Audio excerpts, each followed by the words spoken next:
SnapGene offers many ways to set the interface to suit your preferences. All SnapGene preferences are accessible via the Edit menu, or if you're using a Mac, via the SnapGene menu. Alternatively, you can navigate directly to the specific section through its related menu. Here you can set defaults and select basic appearance options for a range of different elements. You can change the background and default window size, set how often your local SnapGene checks for updates, and select preferred file types.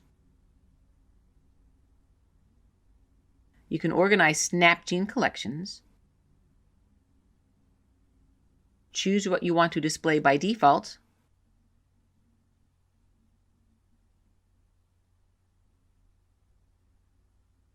and change the criteria for DNA and RNA.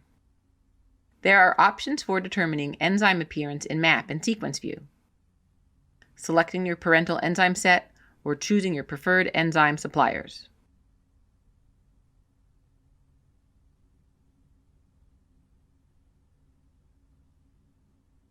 SnapGene allows you to dictate the length and minimum melting temperatures for simulated primer binding, and gives you a series of default options for protein display. You can even set display options for traces and alignments that help with accessibility. And finally, you can set default Agarose gel conditions and molecular weight markers. Find out more about using SnapGene at snapgene.com.